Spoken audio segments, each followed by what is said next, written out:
So that's the first step, is to recognize that people have perfectly good reasons to respond in the way that they do to change. And so us calling it resistance is really our own perception and frustration that they're not doing what we want them to do.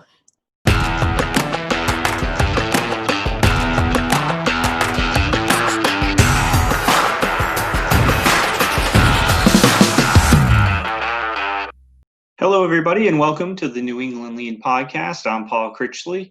I'll be your host. This week, I am so excited to be bringing you my discussion with Heather Stagl. Since 2009, Enclaria founder Heather Stagl has equipped individuals and teams to influence change at work. Through individual coaching, team facilitation, and training programs, she helps people make a bigger impact with less frustration. Heather is an author. She's written the 99 Ways to Influence Change and the Influence Change at Work Toolkit. She's a TED speaker. She's given a TED Talk on organizational change that's been viewed over 150,000 times. And she also publishes a very popular blog at her website, enclaria.com. We will link to that in the show notes, but I will say I read that blog. I subscribe to that blog. It's fantastic. She gives so many good insights and thought-provoking posts about influencing change, and something that we call here at New England Lean resistance to being changed. And we talk about that in the podcast a little bit, and what the difference between that is to something that we probably all read, which is, well, people just don't like change. People are resistant to change. So we talk a lot about what those differences are. I also wanted to let you know, Heather runs training programs, and she's got one coming up starting this Thursday, October 1st, entitled Fundamentals of Influencing Change at Work. It meets every Thursday, and this particular one goes through December 17th. I think each one is 2 hours, but you'd have to check her website. Again, that's enclaria.com to be sure. She runs these fairly often, so I know it's a little short notice, especially if you're not listening to this on release day. So if you missed this one, there's another one coming around, but I at least wanted to mention it if you guys were interested. So give a listen. I hope you'll like it. If you do, please, if you wouldn't mind, leave us a review. And yeah, I hope you like it. Thanks, everybody. All right, welcome to the New England Lean Podcast. I'm your host, Paul Critchley. Today, we're joined by Heather Stagl. Heather, welcome. Hi, thanks for having me on the show. I appreciate it. Yeah, I'm so excited. Like we were chatting just before we hopped on. I'm so excited we actually get to talk like real people face to face, even though it's on as close Zoom, as we can get course. Right now. I know, normal for now, because I know we cross paths on LinkedIn and all the time. Yes. Right. So it's great to have you. I'm really excited. So I want to hop into a few things like that. I guess that I kind of know you for, but can you just tell the audience, if they don't know who you are, kind of a little bit about you, where you've come from, what you're up to now, kind of what you do? Sure. I can start at, not at the very beginning, but I went to school for undergrad as an industrial engineer and went straight out of college into a job where I was implementing change, implementing an MRP system. I'll date myself, it was right before Y2K, and the whole world was going to end if we didn't change everything into, new technology. So I was working on that. After that was implemented, I joined another company where I was doing more industrial engineering type work, where I was working with manufacturing processes and inventory and all kinds of things, efficiencies, just like you'd expect for industrial engineering. And I started to get the sense that there was something missing for me in my ability to get things done. And that was influence, because, I learned pretty quickly you can't just show somebody your degree and do all the math and say, hey, we should do this, and have them say, yes, that looks great. And so I started to get more interested in, how does leadership work? How does change work? How does influence work? And so I started by reading up as much as I could, and then I decided to go back and get a degree. So I got an MBA with a focus in leadership and change management, and that was at DePaul University. And I did that part-time while I was working. And so I was bringing the stuff back that I was learning back to the organization that I was working for. And I was lucky enough to have a boss that said, okay, sure, just go ahead and try this stuff. And so over the course of 7 years at this company, I went from being the industrial engineer to being the director of industrial engineering and organizational effectiveness, because they wouldn't let me let go of the industrial engineering part. It's funny, I remember my boss said, well, if you're going to have one foot in the clouds, you still need to have one on the ground, is the way he described it. Like I had to keep industrial engineering. So I was working on both, cost savings and efficiency type projects. And I was also working on getting the leadership team together to work on strategy and coming up with some culture initiatives and putting together more process improvement team kinds of structures. And so I really sort of did that, a 90-degree turn on my career at that point. That was in Illinois. And so we moved to Atlanta, which is where I'm at now, suburbs of Atlanta. And I joined a company that was they were a consulting company focused on executing balanced scorecard methodology for strategy. Okay. And so we had these workshops that people would come to from all different industries, different roles, different organizations. And one day somebody said to me, this stuff is great that you're teaching us, but I still have to figure out how to make it work in my company when I go back to work on Monday. So I had this light bulb moment where I realized, that's really something that people need, is that bridge of the gap between, okay, I know kind of what I'm supposed to do, but how do I actually get this done? And so when I started my company in Claria, which was in 2009 now, I decided that's what I wanted to focus on, is really make change practical for people and help them to make a bigger impact in their companies. Nice. And so I didn't realize, so you started in Claria in 2009, which I don't know how many international listeners we'll have, but that was certainly a tough time to start a business here in the United States. It was, and it was really out of necessity, because the consulting company that I was working with at the time, they laid me off like everybody else that year. Yeah, well, there was a lot of people in that boat. I thought, I've always wanted to do something in this space and start my own thing, and so I might as well do it now because I don't have anything else to do. Yeah, and it's interesting that you mentioned that, and I guess that kind of gets right into where we were going to go anyway, so we might as well go there now. In the right, the best segue in podcast history, which was so you deal with change and organizational change, behavioral change. So in that case, that, I guess, getting laid off was your compelling case for change. And I'll be honest, I mean, that's the whole reason we started a podcast, is because COVID-19 hit. And I'm like, you know what? This has been on my to-do list or my want list for years. So I'm like, you know what? Maybe that's my, and I kind of, and it's hard sometimes because, and I want to bounce this one off you.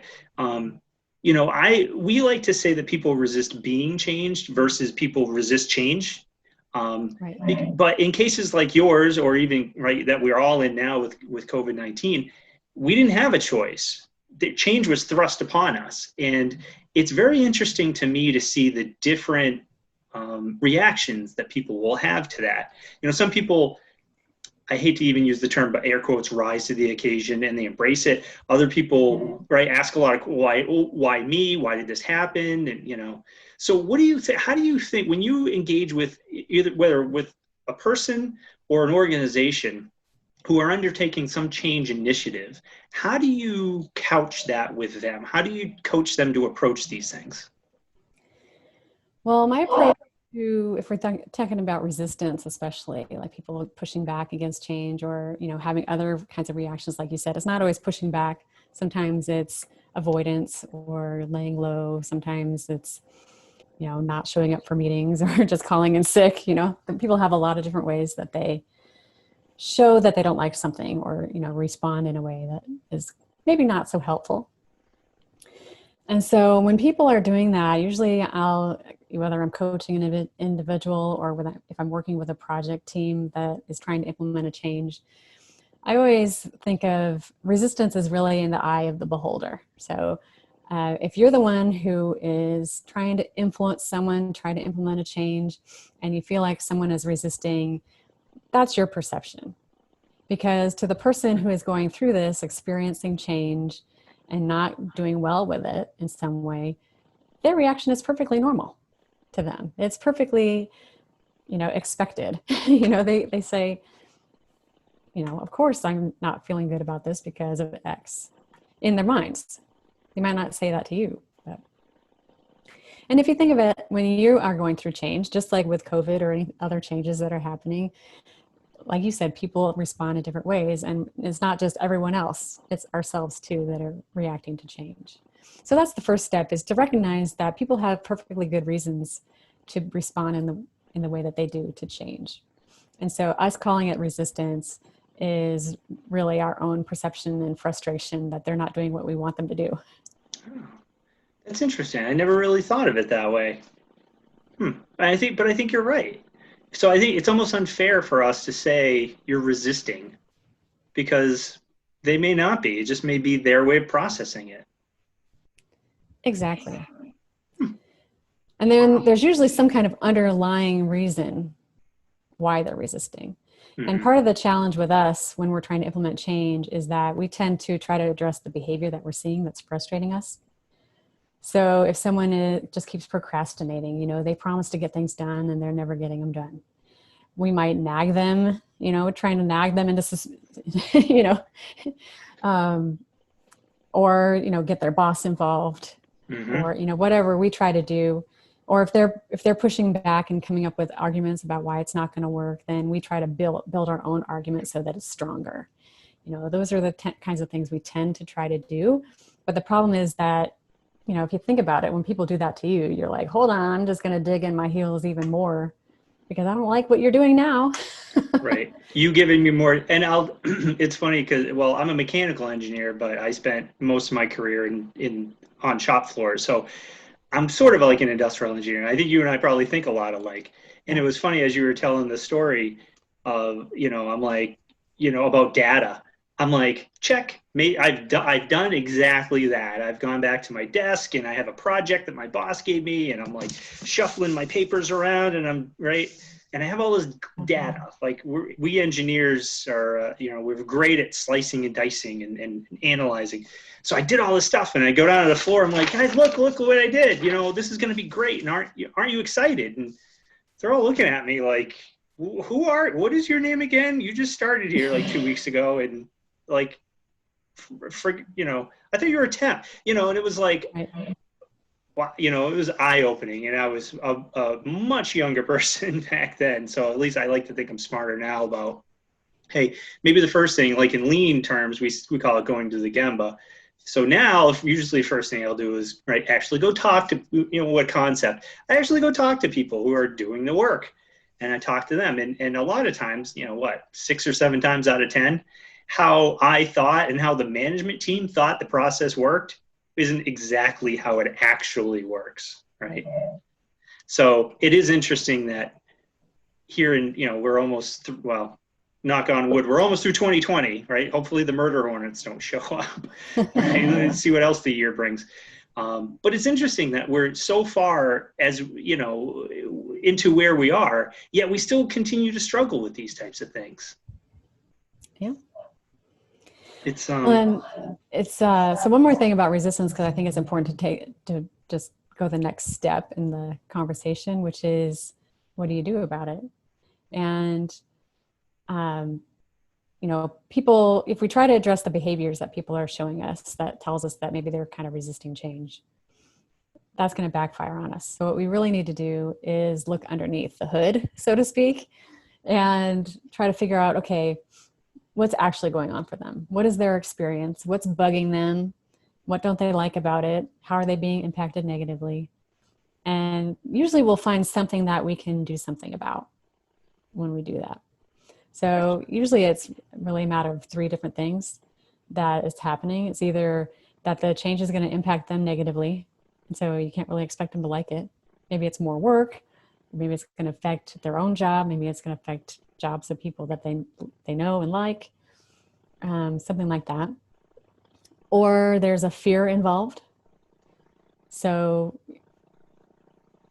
I separate that from a real thing that's impacting them negatively to a fear that's more usually imaginary or some kind of, they perceive that there's been a slight of some kind, or they're losing some control, or, Hmm. there's a lot of things that can trigger that. Or there's really something missing that if they had things would be a lot better. Maybe they don't have information, they don't have the skills.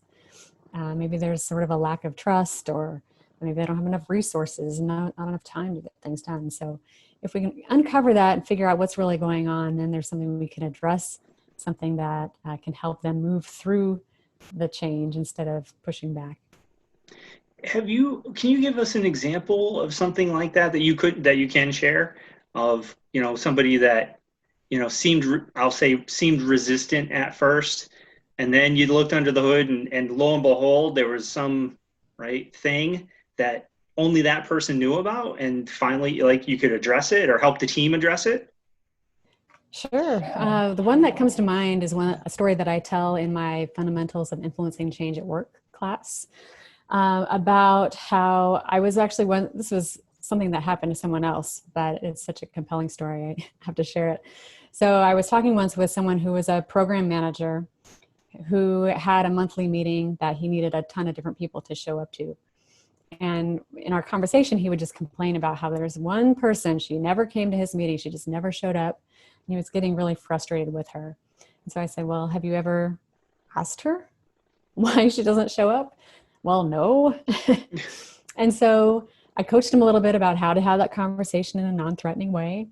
And then the next time we talked, he came back and said, well, her boss told her she shouldn't go.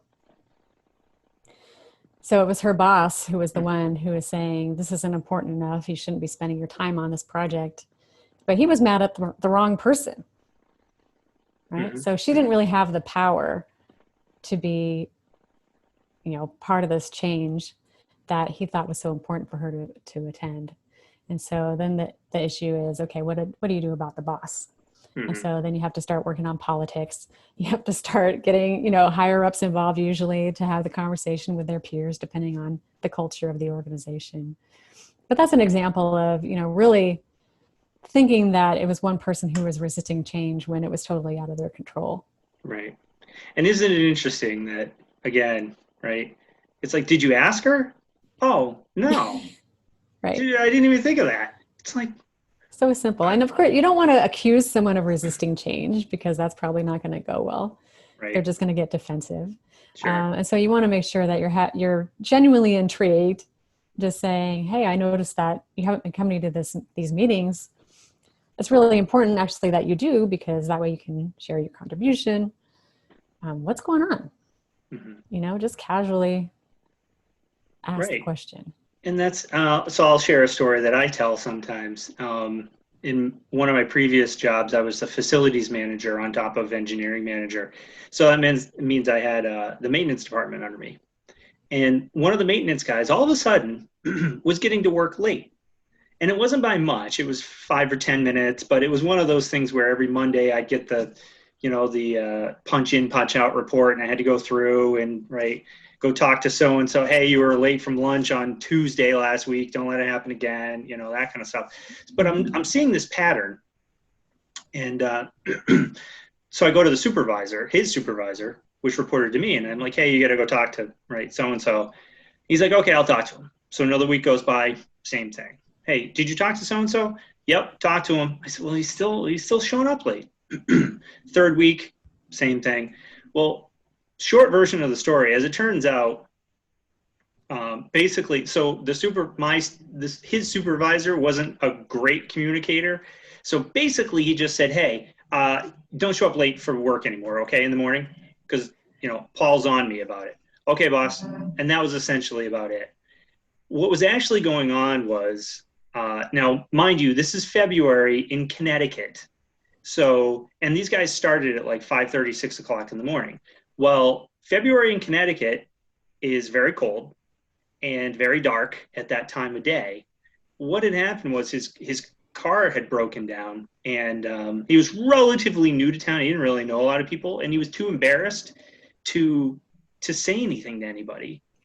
So this guy would actually get up at like 3:30, 4 o'clock in the morning and walk to work, like miles, several miles. And he was doing the best he could. But I mean, no kidding. It's like, I don't know, 10 degrees outside and pitch black dark. I mean, so anyways, so that didn't come out till finally, like I said, the third week, we both talked to him and I'm like, what is going on here? And just like you said, it wasn't like, what is your problem? Right? Why can't you, it was like, this is not like you. This is a new thing. Like, what is happening? So we figured out a way that either he or his like one of us would go pick him up and nobody had to know anything because it was the whole thing. He was just too embarrassed. Like, I can't afford, because I have all this stuff going on. So, and it's just, I use that example because that was, I mean, trust me, I've screwed that up plenty of times, but that was one time where I felt like we got it right. And he felt okay about it. And like, we actually got through it and, and it was just, to me, I'm just thinking about when I think back to it, it's like, what would have happened if I had been like so many of my previous bosses, your previous bosses, people listening, where it's like, they shoot first, ask questions later. Like, I want this. If you can't give it to me, I'm going to go find somebody who can, period. You figure it out. It's not my problem. It's your problem. And that's not, it's like, I don't know how you treat people like that. I could never rationalize that. So Agreed. Anyway, so why do you think, so we'll switch gears a little bit. Why do you think this stuff is so hard? I mean, I have a business that is built on helping people do this. So do you. So don't thousands of other people. So why do you think that is? What do you think people struggle with so much? Well, I think that a big part of it is that resistance piece. When I'm talking to people, or sometimes I do surveys occasionally, find out what are the biggest challenges that people have. And the top two are always pretty much the same. One is resistance. Again, they're perceiving that there's that resistance to change, whether or not that's real or not, we just talked about.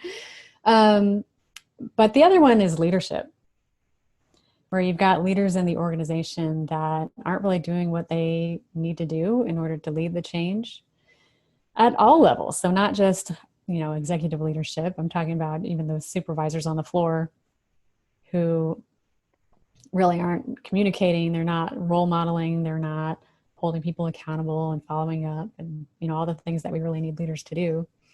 And the thing is that if you are more of a change agent, which I define as someone who is implementing change without that direct authority with people who are going through change, it's kind of hard to have that conversation with leaders, and they can just say no. Right. And so then it becomes a matter of, okay, how do I convince this leader to actually do the things that they need to do? Yeah. So talk to me a little bit. How do you suggest, I mean, I know it all depends, but how do you help people figure that part out? Because managing upwards can be difficult. Definitely. And the first thing that I always suggest is to really get clear about what you actually need. Because going into a leader and saying, do you support this change? And then saying, sure. Right.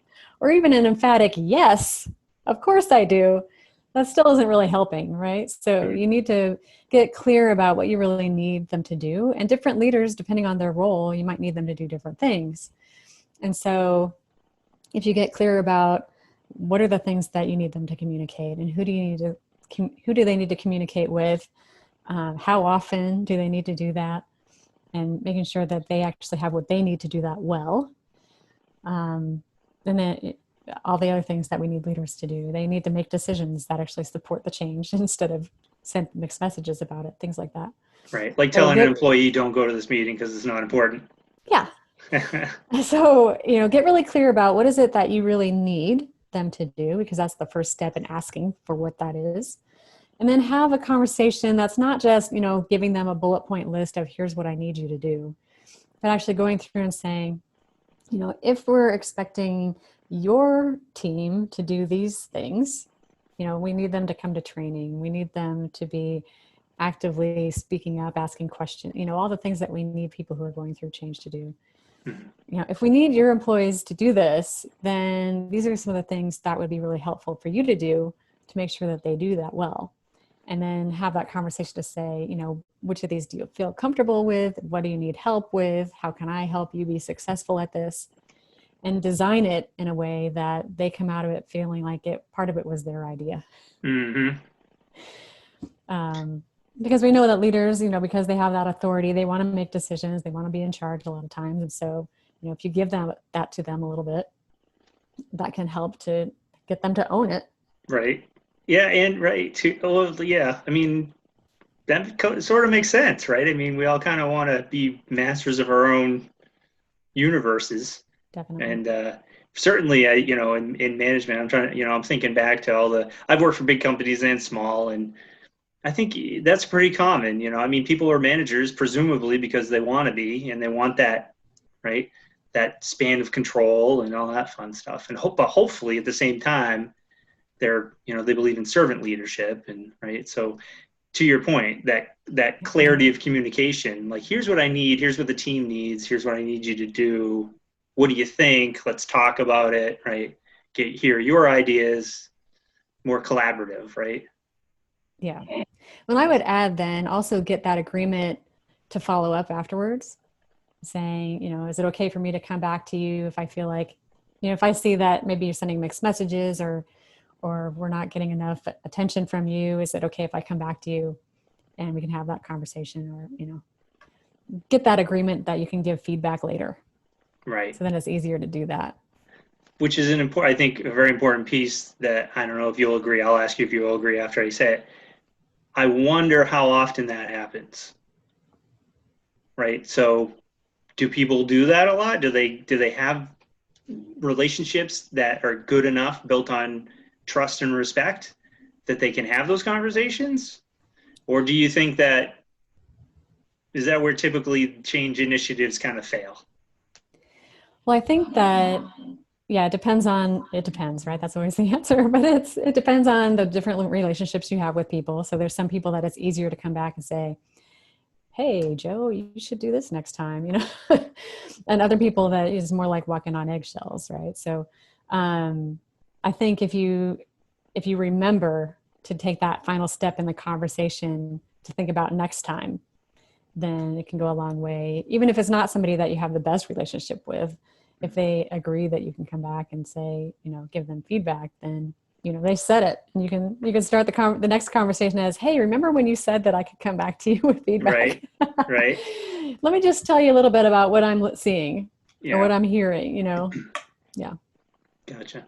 So along the same vein, let's talk about failure rates of change transformation. So if I asked you, Heather Stagl, what percentage what percentage of organizational change transformations fail? I don't know. What do you think? I would say that is not a good measure. Everyone else would quote some articles saying that it's 70%. Right. So anybody listening, just FYI, that's actually how Heather and I sort of met. We wrote independently, because we don't know each other. Independently, we wrote very similar posts about the fallacy of quoting these failure rates. And in our terms, it's lean, and hers is organizational change. But we kind of connected there because I think we drew a lot of the same conclusions, which is why that was a grapefruit question. I'll admit it, right? But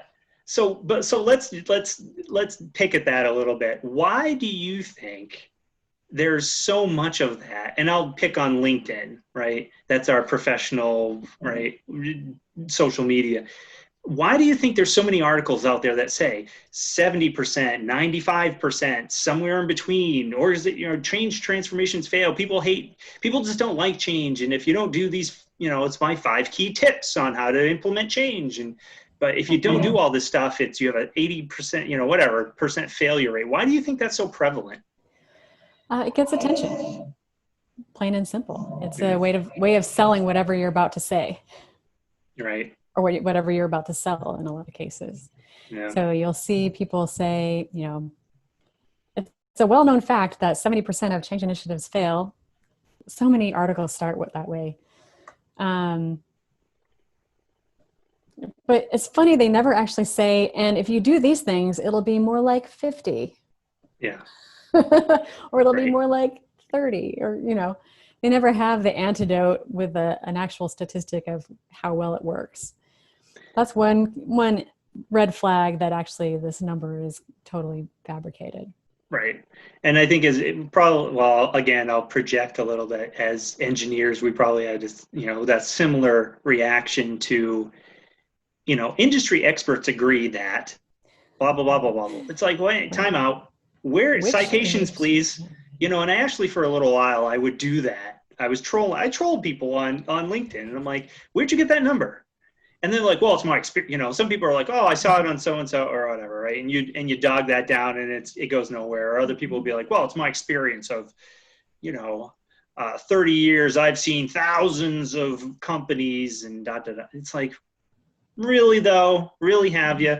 And it was funny when when I wrote my article, the people that I won't say fought me, but the people that took me to task the most were all the people that wrote books about lean failure rate. And it's like, to your point, it's like, well, because the title of mine was why 0% of lean transformations fail. And I'll tell you, I did it to poke the hornet's nest a little bit. So guilty, right? But at the same time, it's a little bit of hyperbole. Now, if I had written or you had written an article, same thing, right? 70% of organizational change fails, and here's why. If you don't have top management support, it'll fail. If you don't communicate it correctly, it'll fail. If you don't have clear objectives, right? Now, I will say all that stuff is true, I think, right? You would agree. Yeah. Right. So we know what the ingredients are to right make the bread. But I'm like, so the one thing I'll tell you, and I don't know if you've done this, one thing I like to do, and I've given up. My wife yells at me all the time. She's like, why do you waste your time? You're not going to convince anybody. But so if somebody throws one of these things out there, and I'll be like, so one, I'll ask for citations or where does this come from? But the one I do like to whip out of my back pocket when somebody's particularly arrogant about it is like, oh, so what you're saying is, so you're a lean consultant just like I am. So are 90% of what you do in your work fail? Is that what you're saying? Well, no, we have, right. And then it's, well, we have the special sauce. I'm like, sure you do. So what is your failure rate then? Yeah, right. Good luck getting them to publicly say anything about that. But it is, so anyways, not to focus on the negative stuff, but it does intrigue me why it seems to perpetuate, right? And every once in a while, like right now, I can't say on LinkedIn I've seen a lot of that because I think everyone's preoccupied with COVID and, trying to figure out what the, new normal is going to be or whatever. I'm sure it'll come back, Sure.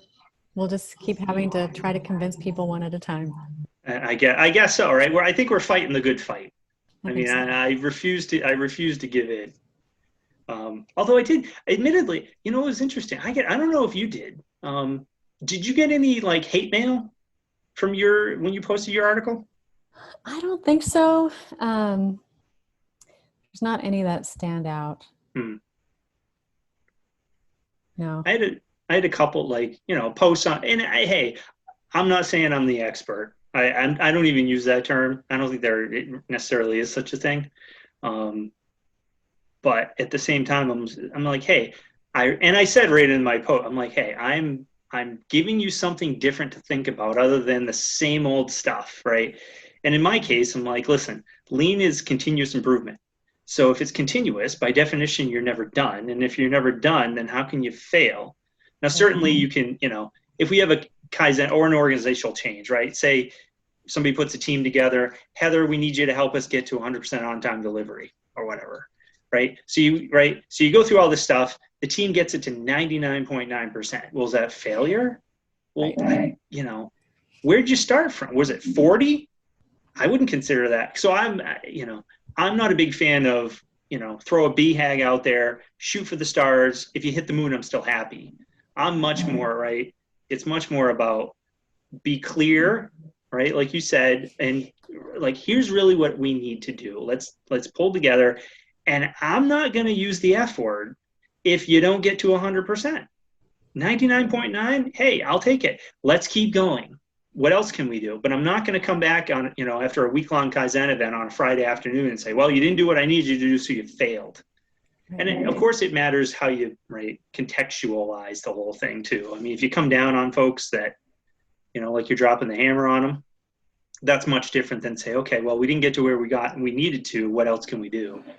I guess to your point, it's all about how you collaborate together and all that fun stuff. But anyways, I guess we'll have to just wait and see if, like you said, if it comes back after. I hope not, but it probably will. Coffee It's been around bet? for 35 years or so. So It probably won't, right? It probably won't go away, unfortunately. But so I like to take a little bit of break. We're getting towards the end a little bit, but I like to take a break in the interview and do what we call the wicked fun part, because we are New Englanders, so we like to say wicked. Sue us. Are you up for that? Yes. All right. So I'm gonna just hit you with 5 or 10 questions and just blurt out whatever comes to mind. Okay. All right. I'm First ready. one. What do you think about when you're alone in your car? Lately it's, did I bring my mask? Good one. Me too. I can't tell you the number of times I have to turn around. Like, oh. Usually it was always phone, keys, wallet. Now it's phone, keys, wallet, mask. Yes. What's your favorite song and why?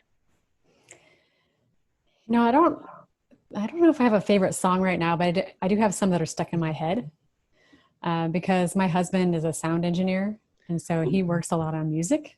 Oh, okay. So this week it's been Bridge Over Troubled Waters, but like an upbeat version of it. Oh, all right. And Under Pressure. Ooh, So both of those are kind of in my head. nice. The Queen Bowie song. Yep. Yeah. Well, there's worse ones. Baby Shark could be stuck in there somewhere. Yeah. Luckily, right? my kids are older. They didn't go through a Baby Shark phase. I'll say we just barely missed it on the tail end, but it still made an appearance. What advice would you give your last previous boss? My last previous boss. Gotta think about who that was. Yeah, well, it's been 11 years now, I guess. Yeah, it's been a while. My last previous boss.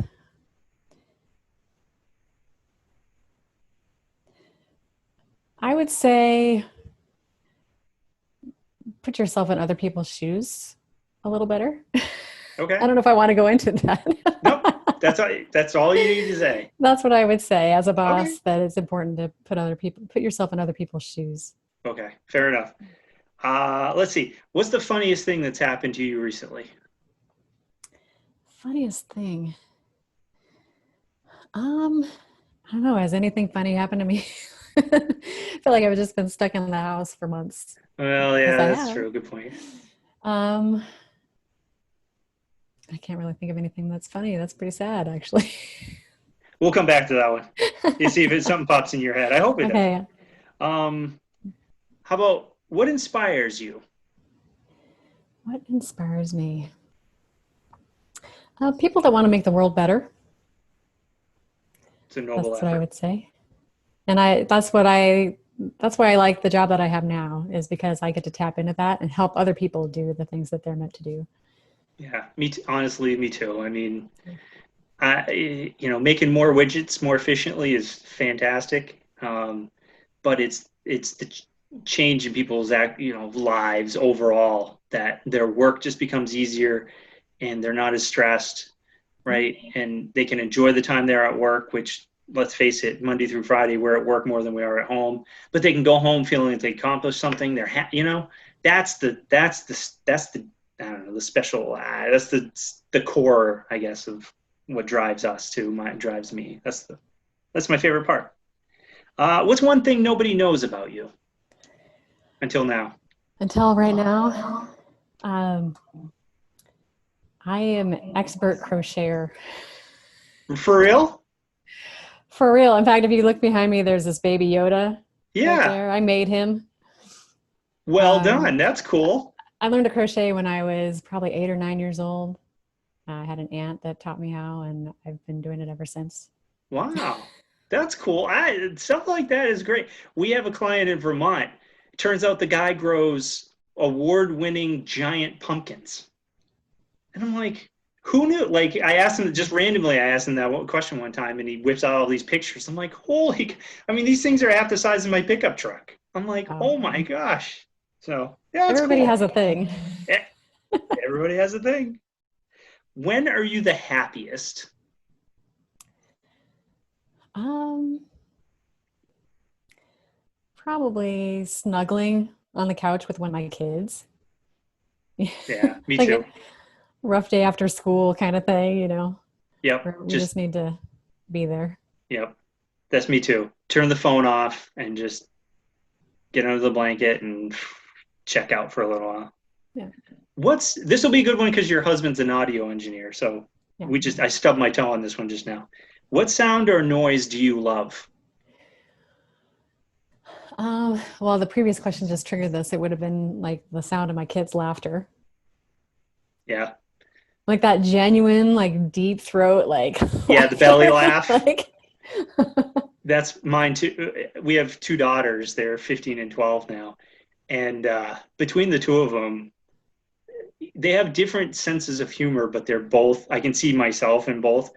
And there's sometimes when one of them will get the other one going, and it's just, this is a double negative. You can't not laugh because it's like it's like what pure joy sounds like. So yeah, I'm right there with you. What profession other than your own would you like to attempt?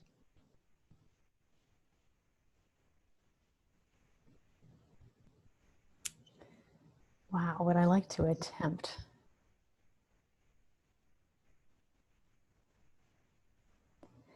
I don't know if I'd want to do this for a living, but I feel like I could be handier. Okay. Like around the house, like be able to learn how to do plumbing or electrical, that kind of thing. I think that would be helpful to know how to do. Hmm. That's your engineer coming out, I Yeah, think, right? I think so. Because I do most of that on my own stuff, and it drives my wife insane. She's like, "Why can't we just hire like normal people? Can we just call a guy?" And I'm like, "I can do this. I can figure this out. That's what YouTube is for." The only thing it takes 5 times as long. Right. All right, final question. What's your biggest fear? My biggest fear.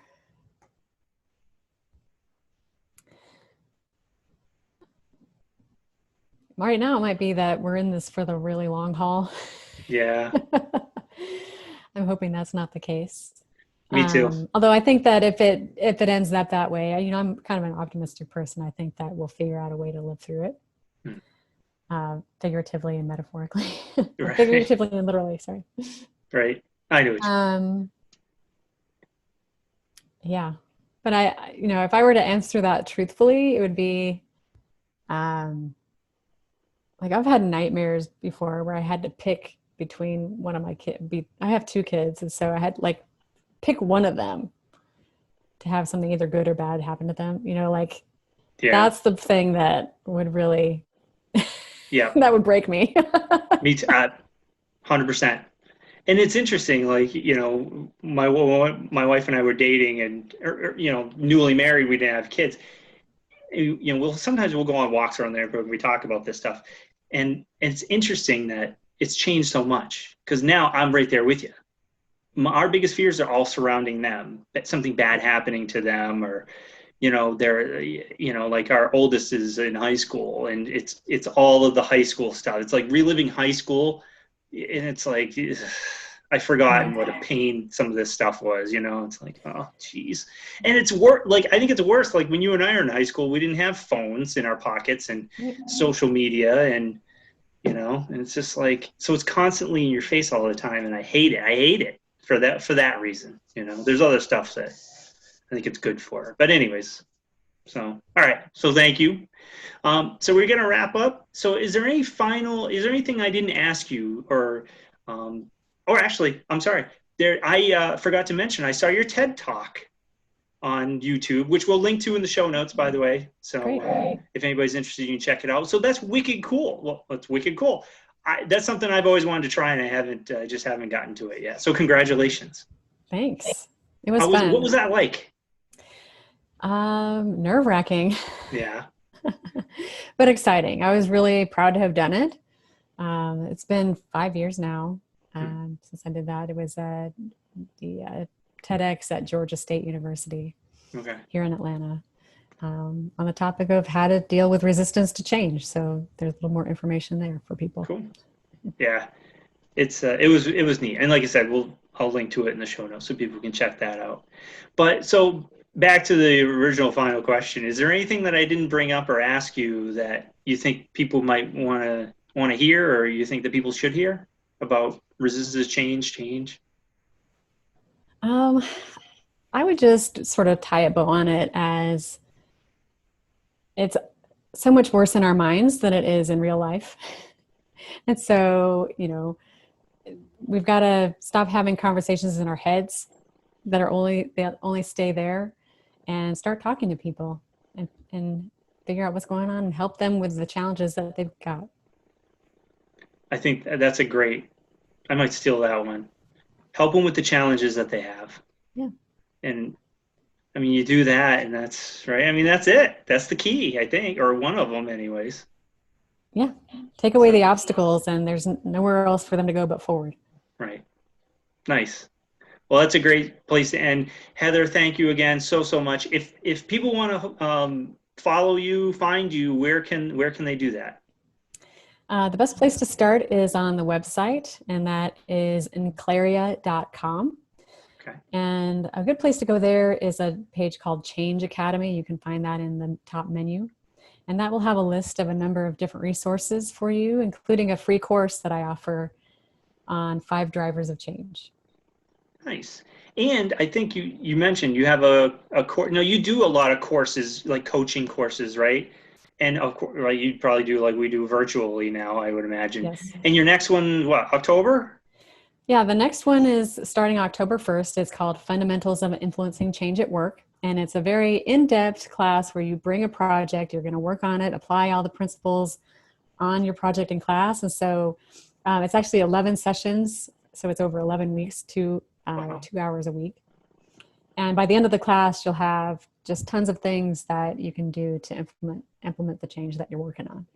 Nice. I'll definitely check that out. And we'll link all that stuff in the show notes as well, so that way people will make it easy. They can click and check it out. Great. Thank you. Awesome. I appreciate it. All right. Heather, again, thank you so much for spending the time with us today. This was awesome. I mean, I learned so much in just the last 45 minutes. So thank you very much for joining us. Thanks for having me on the show. Hi, everyone. It's Paul. Before I let you go, I just want to say thanks for listening. I hope you found the podcast to be both entertaining and educational, as that's really what our goal is with it. If you did like it, please give us a review and a subscribe.